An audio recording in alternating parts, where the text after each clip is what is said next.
Greetings to all of you. I'm so glad that you joined. This is my first Zoom meet. So for those who don't know, my name is Jagjot Singh, and I talk about non-duality. And this talk happened because there were some people who said that they want to listen to me talking. So I told them, what's the need? There are already so many teachers talking about it. So I don't know what I have to share.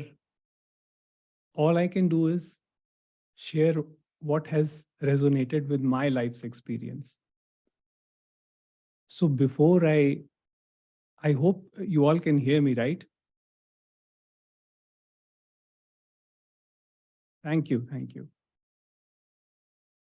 So what I'm going to share with you is not a spiritual teaching that is there in the scriptures, but something that has resonated with my own life's experience. And I would say that I'm not an expert on the subject. I have not studied any scripture.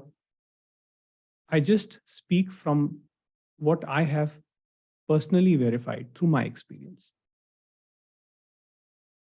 And what I have seen, what I saw, was that at some point in my life, I experienced a oneness.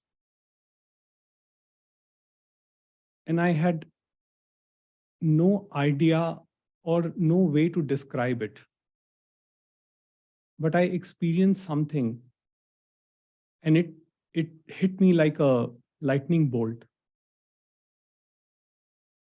And that changed the course of my life. I was a software developer who was working with an organization here in New Delhi. And for more than 13 years, I was, busy with the regular 9 to 5 and trying to, do the best for family, trying to be a good son, trying to be a good husband, a good father.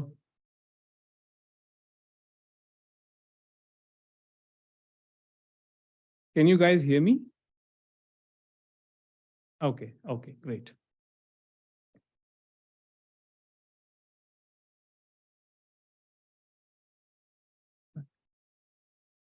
So please be a little patient with me because I'm using this software Zoom for the first time. So I may make some mistakes here and there.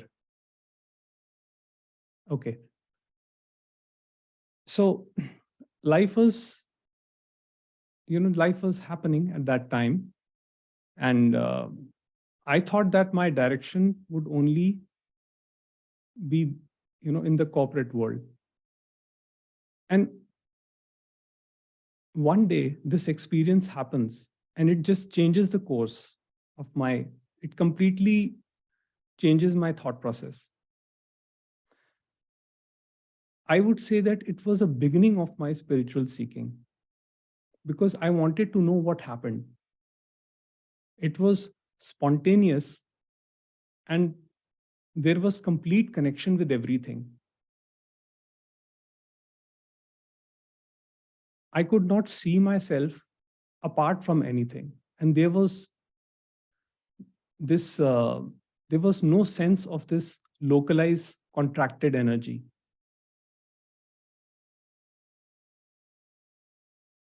And that one moment was so intense that it brought tears to my eyes. All I can say is that it was unconditional love. That is the only way I felt it, because there was no thinking about it. It was a feeling which was emanating from my being. And of course, the experience ended and I was back to the regular world. But then I could not do all those things. So I resigned from my job. I started I started inquiring about what had happened. And that's when I came across Advaita teachings. And reading the teachings of Sri Ramana Maharishi. Now, I don't say that I'm an expert in that, but I've just read a few of his talks. And then I studied a little bit of Jiddu Krishnamurti. Again, nothing in detail, just what I needed, I got from it.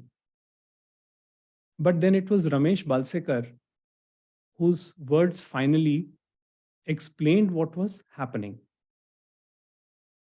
So it put an end to the confusion, the chaos that was happening in life. And it took a good time. I literally spent more than 4 years in isolation contemplating this reality.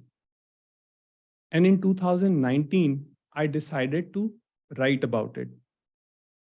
Even at that time, I was hesitant to speak about non-duality because I was not sure if people would be interested in this topic.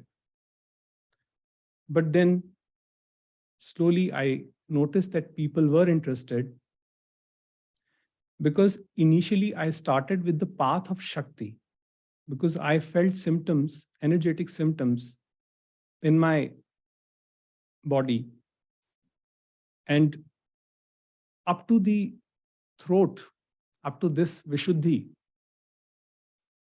it went along very well. But beyond this, I could not go beyond any of this. What that means was that the intention of seeking was pure, but somehow there was no clarity, there was no wisdom. And symbolically, the wisdom center is this, it is denoted by this area, Agya. The word Agya actually is a command. And it was clear to me that the path of Shakti can only take me so far. So the real freedom that I experienced was in the path of Jnana, or path of knowledge. And I would say that it was my good fortune that I came across these teachings and the written words of these teachers like Nisargadatta Maharaj and Ramesh Balsekar. It simplified a lot for me. First 20 minutes listening to Ramesh Balsekar for the first time in my life cleared everything. I didn't have to listen to him after that again. Of course, later on, I checked his videos and saw what he was speaking, but first 20 minutes brought the clarity that was needed. And the clarity was that there is one immanent reality that is the source and substance of everything. And that is our true nature. And Ramesh Balsekar called it the source. In traditional Hindu scriptures, a lot of words are used. Some call it Brahman, some call it Chaitanyam. But I don't use that terminology because I feel that it can create confusion. So to keep things simple, I would say it is the pure awareness or pure consciousness. And that one consciousness or unicity manifests itself as the multiplicity. The one projects itself as many. And therefore, the whole of this manifestation comes about. Now, in this manifestation, three-dimensional objects arise. So human beings, out of all the species that exist on this planet, human beings are one species that is a manifestation of this universal consciousness. And somewhere during childhood, the sense of personal identification comes about, which is which I call as the me or the ego. This ego is also from the source, and it is created by the source so that this interaction between objects can happen.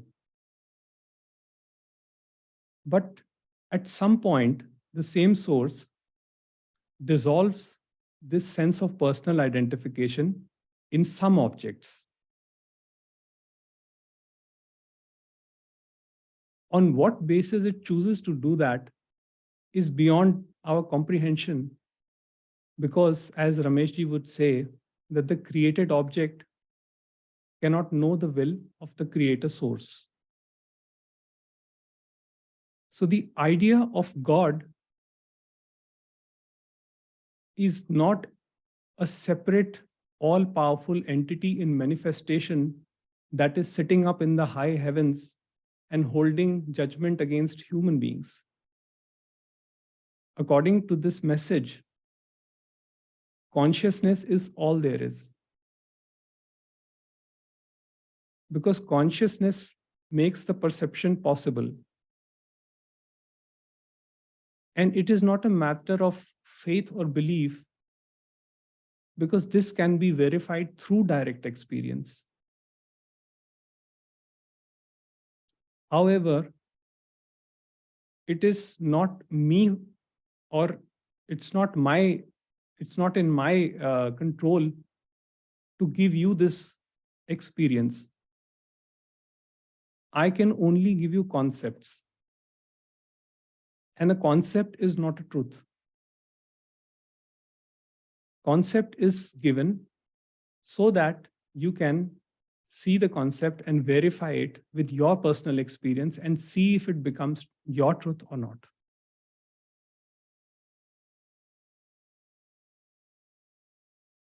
And once this reality is seen, it becomes clear that nobody is the doer of their actions. So there was just one quote from Ramesh Balsekar, which was his favorite quote. He would say, events happen, deeds are done, and consequences happen, but there is no individual doer thereof. And this one sentence changed my life. How it changed my life is not that it gave me any kind of special power. In fact, it made me the most ordinary human being that I never was. It stripped away all the artificiality. The first time when I heard it, it stripped away everything. All my ideas. And that was the beginning of my first realization, which is that I don't know. This was my first and foremost realization, that I don't know anything in this world. I am not capable of knowing. But still, even after this understanding, it was not a complete understanding. Sometimes the mind still would flare up.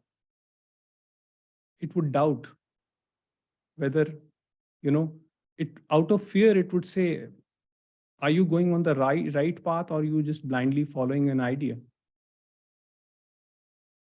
And that's when my second understanding came about. And it was, I cannot know.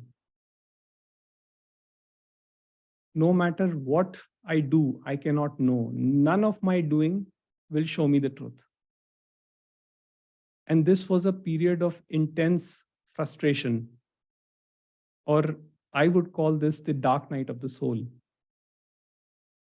Because the ego My ego was desperate to find a solution. I was looking for a state of permanent bliss, which would dissolve all my pain, all my suffering, all my doubts, all my confusion, and miraculously make me into a superhuman being who has perfect relationships, perfect job, and who never reacts to any situation. In other words, I was trying to become God, the idea of God that a conventional human being has.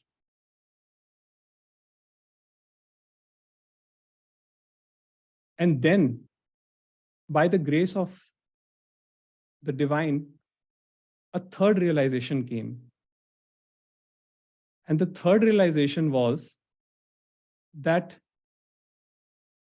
there is no individual knower, and knowing is all there is. I'll repeat, there is no individual knower of anything, and pure knowing is all there is. And this was the end of doership. Now, did it make me a superhuman being who never reacted, who lived a perfect life? No. Today, I still react just like anybody else. When I'm angry, I express my anger. When I'm sad, I express my sadness. When I'm happy, I express my joy. But the difference is, earlier, whatever arose within me, whether it was an uncomfortable emotion like anxiety or a happy sensation like excitement, it would propagate in horizontal time. So when I achieved something, this I'm talking about before my understanding. When I achieved something, when I was successful in something, I created pride and arrogance. And when I failed, I created shame and guilt. But with this understanding, with the new understanding that I am not the doer of my actions, the story which I had created, the long baggage which I was carrying on my shoulders, that dropped away. And it taught me to live life spontaneously from moment to moment. I didn't come prepared for this meeting at all. I came prepared. I came just like that, and I thought that I would speak my mind with you. Because I don't believe in notes. I just believe whatever comes in consciousness is coming from the source. And of course, it is this consciousness speaking and that consciousness listening, the same consciousness listening. So, after the understanding, the change was that life became a lot simpler. And a simple life brings peace. And that is my personal experience. So I don't chase the idea of enlightenment.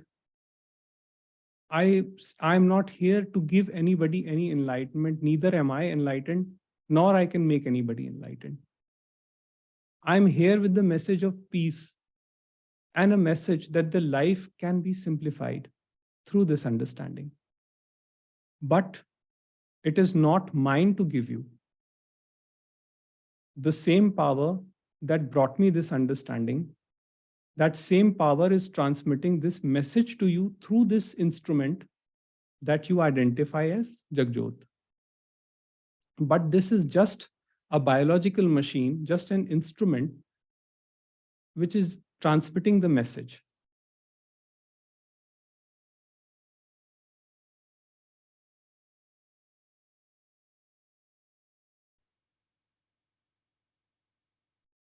So living spontaneously, according to me, is the peaceful living. And that is all, that is the only message I have.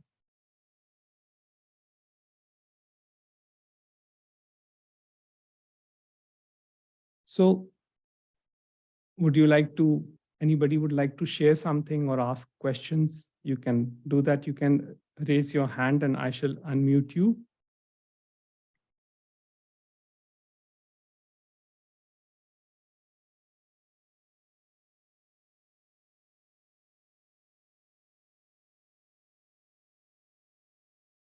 Yes, Anisha. 1 second, let me unmute you. Just just wait. Let me see how this.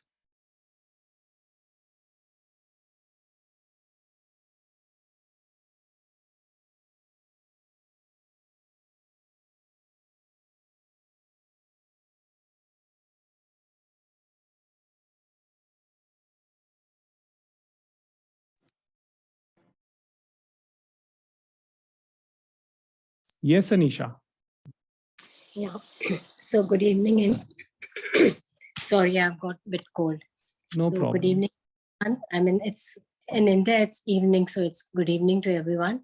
Good and evening. wish everyone a very happy new year. Thank you. Same to you. So the thing is, like, Jagjot ji, like, I have been on a, I would say, on a spiritual journey past 24 years. I started my spiritual journey at the age of 22. Generally, if you don't mind, can I just just a little story just to have a Yes, yes. background? Yes, yes, please go on. So my spiritual journey started like in 1998, almost 24, 25 years from now. So there was, like, always a, like, incompletion, a sense of like financially, everything, good health, good family, everything was very perfect. But there was something which was missing in my life, which made me on a search of a spiritual journey. And I started joining myself to different, like, in India we have a lot of satsangs, and there are many, as you must be very much aware of it. Right. So I of my journey there, and recently, maybe I would say like 3 years, and like when, like, we had this pandemic, COVID. Right. So I was introduced, like, I would again say, by the grace of God, I was introduced to this Advaita non-dual teaching. And I must know so many non-dual teachers that you would, like, probably, I must be knowing, and I would have every non-dual teacher, like from Paira, Eckhart Tolle, Muji, and even Ramesh Balsakar, and even for that, if you know Gautam Sachdev. Yes. Yeah, and there's another person also, I don't remember his name. So even those are two people who talk about Ramesh Balsakar. So even, like, I must have everybody. So one thing, my question is, like, coming, every, like, I haven't heard in Ramesh Valsekar's message, but mostly, in Osho or every second person, they talk about this experience of oneness, like where they, like, when the sense of the me dropped, and was a spontaneous experience of oneness, like I was one with the tree, one with the chair, and they just felt this oneness. So when I do the inquiry, and when I see the me who is asking, when the me gets silent, in that space of that complete stillness and that serenity, yeah, it's oneness. Like, it was a very recent, a very, I would say, microsecond. It was just an experience. I was in the car and I was just looking out of the window, and I was just asking this, who is seeing? So I said, okay, if I am seeing, but who is this I? So the moment I realized, if there is no I, so where is this I? And in just that microsecond, I just felt it was everywhere. But it happened. It was so, like, I wouldn't even say a second, because I feel even second was too long. It just happened and it just went. And that very blink of experience, I would say it was not that, but since gradually, since 3 years, I've been listening to many non-dual teachers. And because being an intense seeker past 23 years, so you want to come to somewhere, like you want to land up somewhere. And so I started inquiring and doing. So of course there is a lot of peace in my life. I don't rag. The thing is, like Eckhart Tolle, he often talks about the pain body, the emotional, like some you get triggered, and then like, the anger comes out. So all those things, they don't are in my life anymore. It has become far more simpler.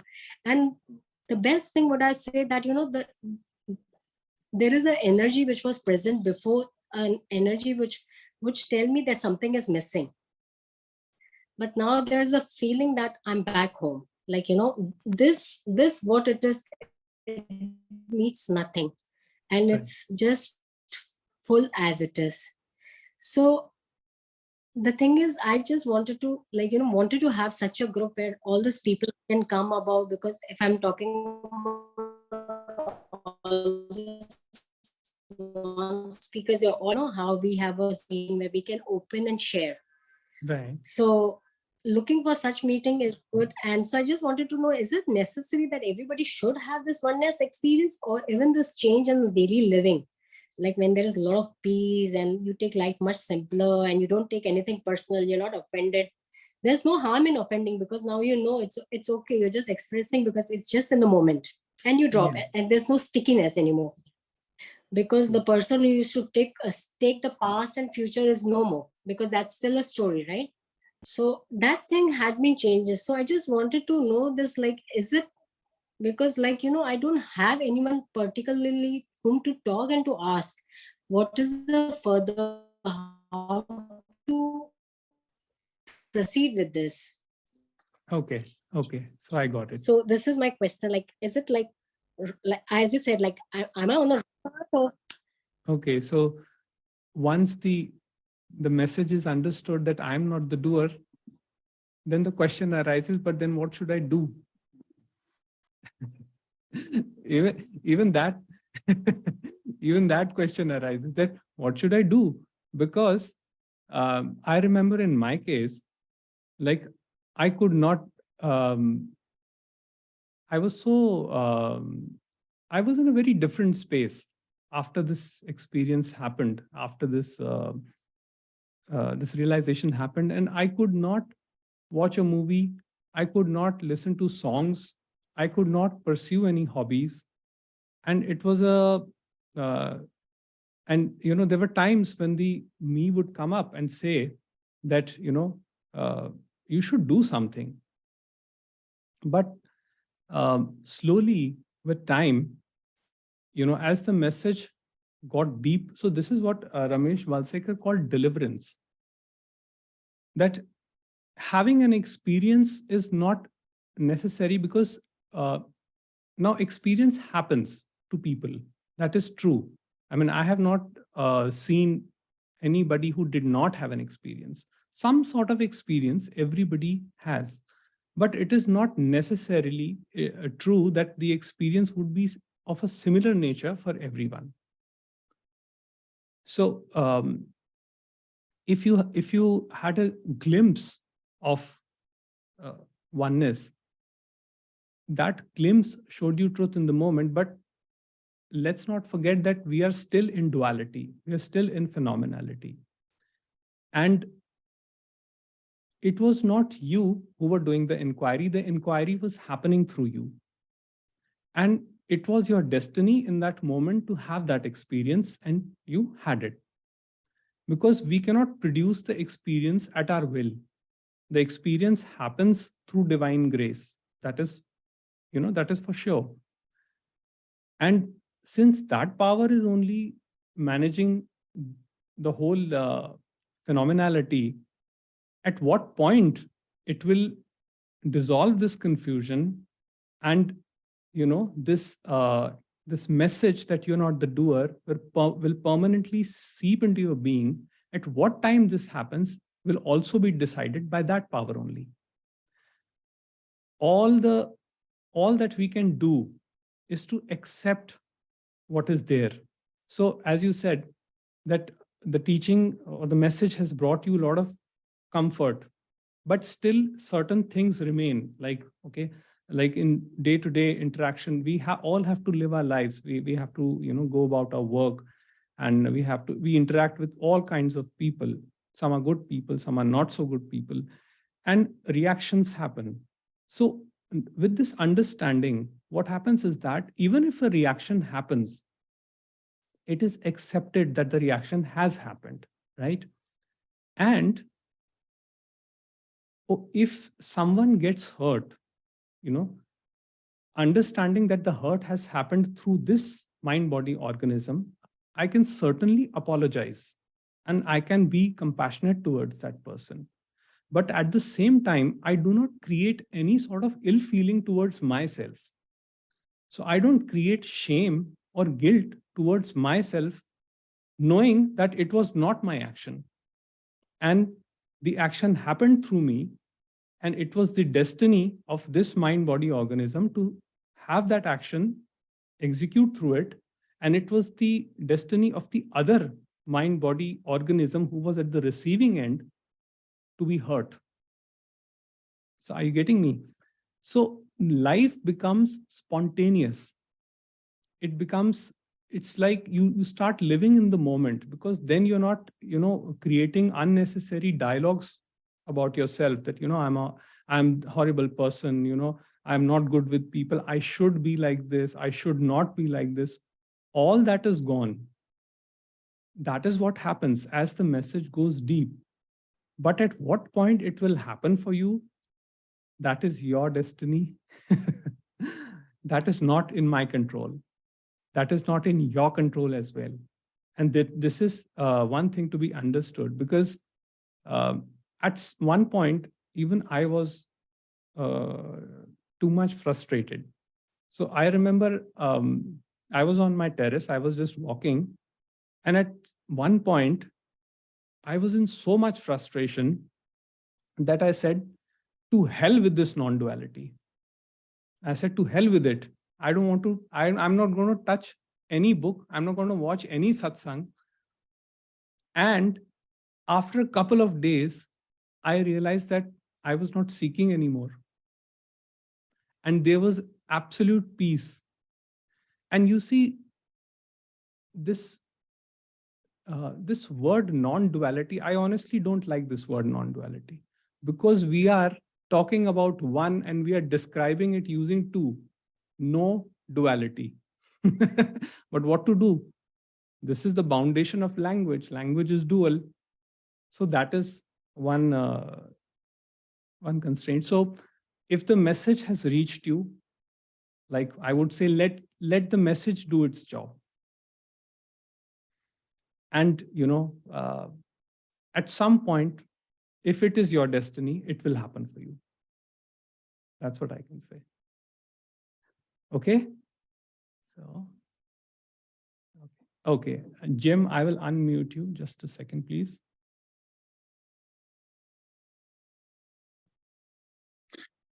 Good morning, Jim from Los Angeles, California. So it's a little early here. Hi, And Jim. Hi. And thank you very much for sharing the message of non-duality. And this resonates very well with me, and thank you. And I am too, as well, a network engineer. So I kind of share that in common. However, I have now somewhat semi-retired as of January 1st. So I have been seeking, and I have been seeking for some time. So my question for you, and I'm maybe the answer is we don't know.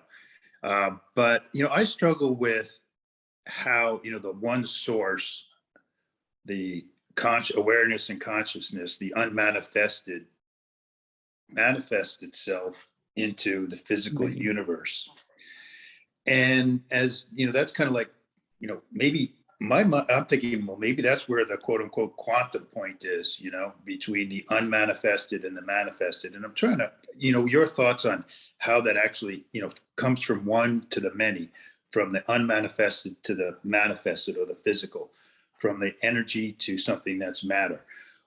Your thoughts on that. And then second portion of that question is free will. We're not the, I'm asking a question, but I'm also posing it in what I'm hearing. And that is that, we're not the doer. Is everything, what's your thoughts on free will as far as, what the ego is, or this person that actually manifests itself is in control versus the unmanifested universal consciousness that is just flowing through us. And in fact, we have no free will. Your thoughts on that, please? Sure. So first, I'll answer your first question, which is how one source creates multiplicity, right? Trust me, Jim, this was my question for a very long time. And the honest answer is I don't know. It's a very honest answer because I have been on a lot of forums. I have been with a lot of teachers, and they have given different kinds of explanations. There is a concept that there is a Sagun Brahman, a Brahman with attributes. Then there is a Nirgun Brahman, and then there is an attributeless Brahman. But again, it does not satisfy your intellectual curiosity because you can't make sense of it. And the only answer came from Ramesh Balsekar, and the answer was that a created object cannot know on what basis the cosmic law operates. So if I write a code, say to make a computation, the code cannot know for what purpose I wrote it. I will just give the inputs, and based on the programming, it will create outputs.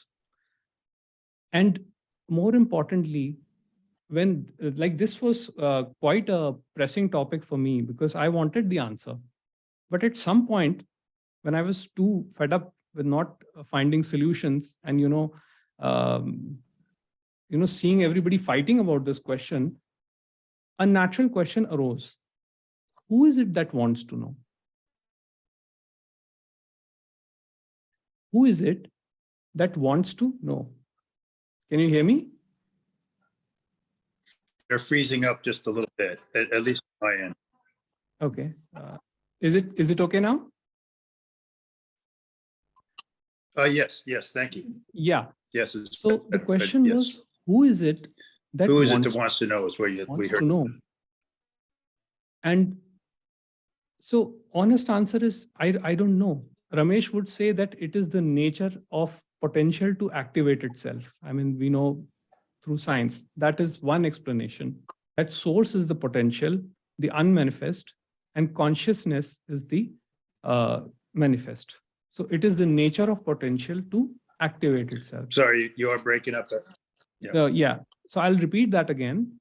So I was saying that Ramesh would say that it is the nature of source, which is the potential to activate itself.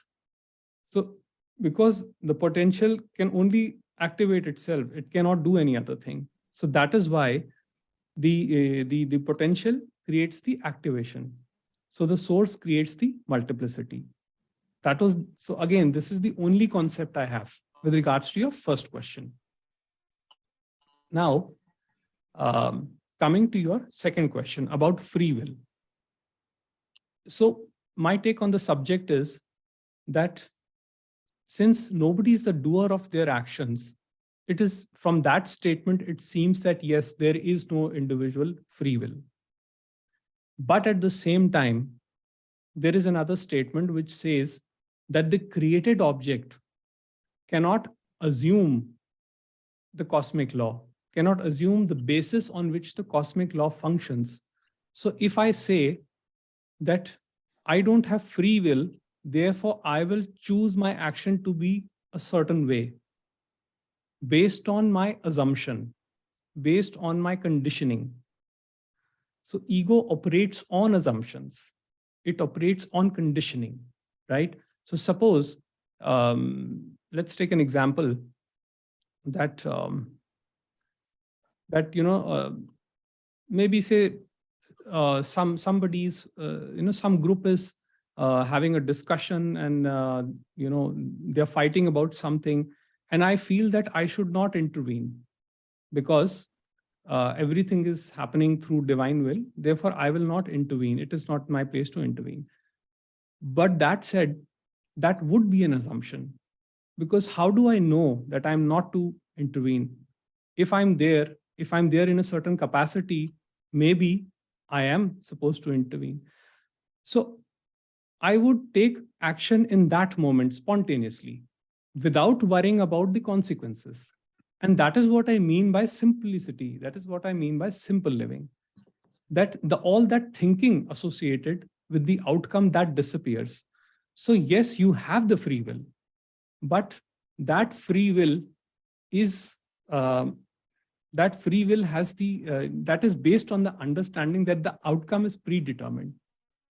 So exercise your free will, knowing that the outcome is predetermined. And then if your action works out in your favor, there would not be any pride associated with it. Or if the action does not work out in your favor, there would not be a problem. There would not be a guilt or shame associated with it. Yeah, I'm sorry. The others are hearing you. You're breaking. Just a second, please. I think I need to check my internet connection is fine. Yeah. Can you hear me?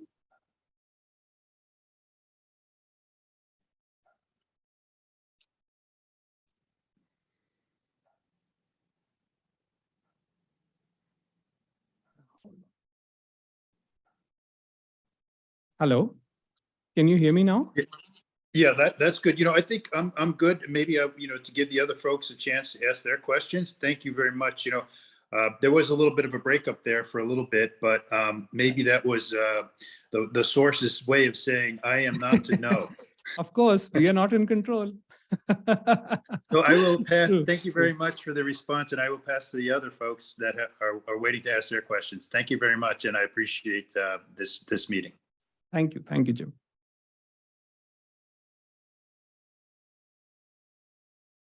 So anybody else has another question?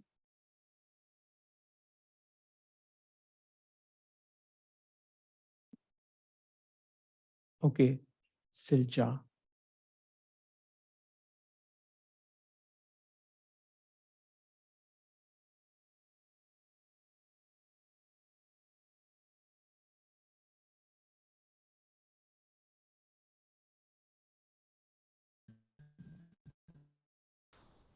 Encinitas. I'm not far from you, Jim. It's early morning here in California. So good morning, everyone.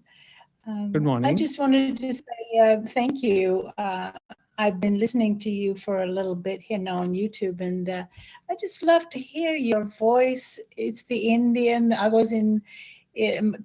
climbed Mount Arunachala in 2001, and it just brings back that time when I was there. So I really appreciate. But what you're saying to me really feels like it's coming from truth. It really resonates, and yes, there are a lot of questions, but at the same time, I just wanted to say that I appreciate what you're sharing. Thank you. Thank you. How do I pronounce your name? Is it Silja? Celia. Celia. Okay. So Celia, Yeah. you're based in US? Yeah, I live in California. I was born in Finland and raised in Sweden, but I live in California. Okay. Okay. Thank you, Silja. Celia. Mm-hmm.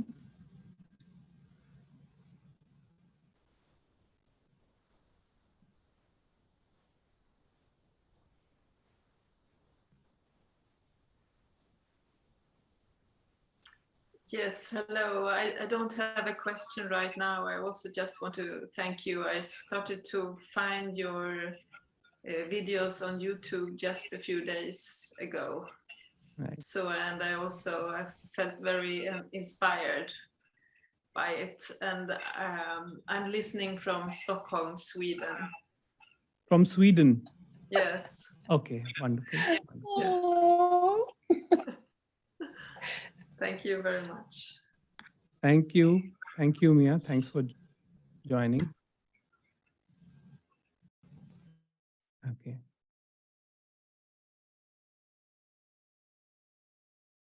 Okay, so I'm getting a message from someone. Okay. Okay, Jim. Jim would like to say Oh, something. I'm going to jump in if nobody else has any questions. And Yes, yes, Yeah. absolutely. if that's okay. I mean, we were, and it's a question, and I think I already know the answer, which is we don't know. But, why did this source, this conscious unmanifested source, decide to, show up here in the physical world and create all of this stuff that we see today? And, if I may offer my suggestion is that source or that consciousness just wanted to play in the physical realm, and we're just the instruments for them to play with themselves, if you will. But I'd be interested in your thoughts on that. If there is any, any thoughts you have on that. Yes, so you have exactly said what Ramesh ji would say. He would say that, things just happen according to cosmic law, and the created object, the created human object, cannot know the will of the creator source. And things happen because you cannot, it's very difficult to find a cause for anything. If you look for a cause, right? Say, just some time back, I think there was an accident here where a group of children were traveling by bus in the mountains, and the bus fell, and many children died in that. So, there was a lot of commotion about it, and then people were saying, if the God is so loving, how can such a thing happen? But you see, this kind of contemplation comes from a mind that is identified with what things should be, with what the idea of God should be. So, we human beings have a tendency to think that the creation is based on a particular idea, right? But the thing is that there are so many variables in the actions that happen. For example, if the children were traveling in a mountain area by bus, there are so many slopes, so many dangers at every point. The gravity is acting. It is the nature, which is acting, constantly acting all forces on that. So any variable can go wrong at any instant. And if we say that it was driver's carelessness, maybe it's driver's carelessness because it was driver's conditioning to be that way, right? So if we trace the cause, ultimately we will reach the source only. In any case, we will reach the source only. So in other words, nothing is actually happening. So all in the appearances, the things happen, only the mind is conditioned to think about it in terms of good and bad, in terms of right and wrong. But there are no absolute rights or absolute wrongs. And what framework of morality or of what line of thinking we choose, that depends on our conditioning, on what kind of, on the kind of environment that we have been raised in, or, the kind of people we get to associate with in life. And none of it was in our control. Life just happened, and life flows through us. So for me, this is a very big relief, because now I'm not in charge. Now I don't have to burden this organism by taking this ownership of my actions, because otherwise the story sticks. The story of the past sticks. Why should I carry that story when I have the option to live spontaneously? Sorry, Jim, you were saying something? Yeah. Jim, you are muted. 1 second.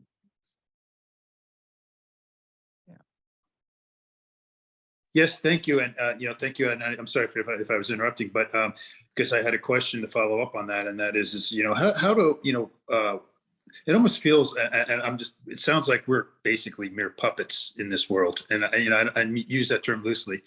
But how do you personally resolve the ego thing? Meaning like, okay, well, if, this is happening through me, and this ego is something that we created and it's fictitious, does it, how do you personally resolve the ego thing as to the me and I need to control stuff versus just allowing whatever's going to happen? And if we're just allowing whatever is going to happen based on, the source, what do we really have control over, and what are we here for except for a mere puppet and and what I would call a conduit? That is it. I mean, you have answered the question yourself only. That is it. Because for me, there is no reason, no need to control anything. I don't feel the need to control any aspect. And that is what I mean by spontaneous living. I don't plan for anything. I mean, the planning happens in some cases, where it is like if I'm going on a trip, then I would plan according to that. But that is not the thinking mind. That is my working mind in operation. That is something completely different. The thinking mind is the mind which contemplates current action based on a future scenario. So it is identified with the outcome. Let me try to do this to achieve that outcome. And it is tied with the outcome. And I mean, this is what is written in the Bhagavad Gita. There is a verse in the Bhagavad Gita which says that it is the attachment to the outcome which brings pain, which brings suffering. So once it is understood that everything is predetermined, all the outcomes have already been decided, I still act. I still act with complete volition. I do my best in every situation, but there is no thinking about it. I just act spontaneously. So living spontaneously is living with peace. That is my message. Thank you. I'll pass to the others for any additional questions, and thank you very much for your time. Thank you, Jim. Okay, Anisha, 1 second. Sorry, I'm a bit new to this, so I'm a little slow.